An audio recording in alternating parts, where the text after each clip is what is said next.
मन ही वास्तव में ऐसा है जिसके ऊपर विजय प्राप्त करने का यत्न किया जाता। जितम जगत के न मनो ही ये न, जिसके द्वारा ये मन विजित किया गया वही वास्तव में संसार में विजयी होता है।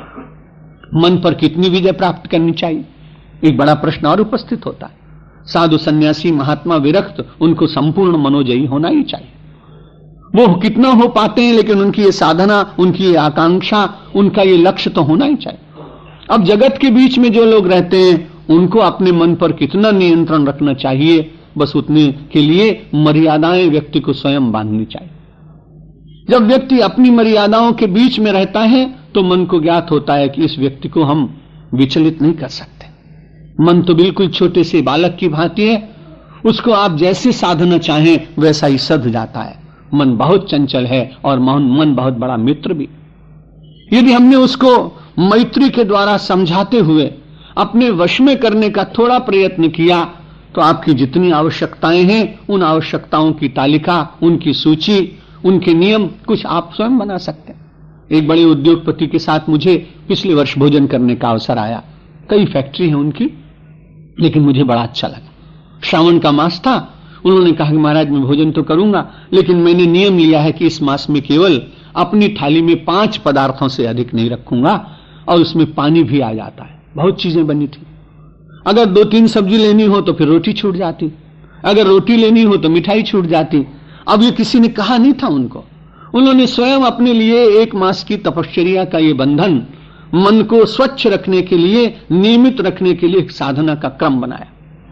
तो वस्तु आपको मिलती हो तो बहुत अच्छी बात है, लेकिन वस्तुओं को मिलने के बाद अपने आप ही अपने मन से स्वीकार करें कि इतना स्वीकार करेंगे और इतना स्वीकार नहीं करेंगे। इसमें न किसी को बताने की जरूरत है, न कहने की जरूरत है, ये तो व्यक्तिगत साधन है। और यदि व्यक्ति ऐसा करता है, और उसके सबसे बड़े प्रमाण गृहस्थ जीवन में जीने वाले अपने सामने पूज्य महात्मा गांधी जी थे। वे चाहते तो बहुत कुछ एकत्र कर सकते थे, वे चाहते तो उनकी परंपरा में निरंतर बड़े बड़े पदों पर बैठने के लिए कई पीढ़ी तक लोगों को कोई मना नहीं कर सकता था। लेकिन उस महापुरुष ने जीवित रहते हुए अपने स्वार्थों का जैसा बलिदान किया, ऐसा बलिदान करने वाले पूज्य महापुरुष बहुत कम आते। मुझे तो उनके दर्शन करने का सौभाग्य नहीं मिला, लेकिन जिस परिवार में मैं ठहरा हूं वो पूरा परिवार उनसे प्रभावित। और हमारे परम श्रद्धेय ब्रह्मलीन जो बड़े बाबूजी थे घनश्याम दास जी बिरला, उस समय अंग्रेजों के विरुद्ध होकर और स्वतंत्रता संग्राम के किसी कार्यकर्ता के साथ संबंध स्थापित करने के लिए बड़ा बल चाहिए था।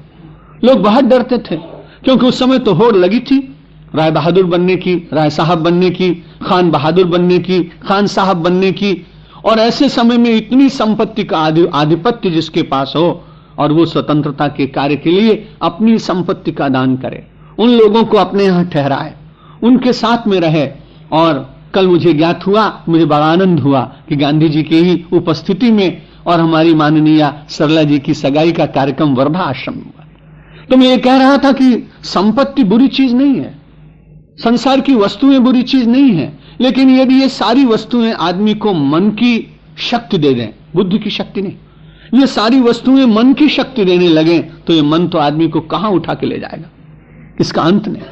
दुनिया में जिन लोगों का पतन हुआ, श्रेष्ठता से जो अधपतित हो गए, ऐसे अनेक प्रमाण मिलते हैं, वो केवल मनमुखी होने के कारण हो। हमारी पूरी संस्कृति बार बार ये कहती है मन का नियमन करिए,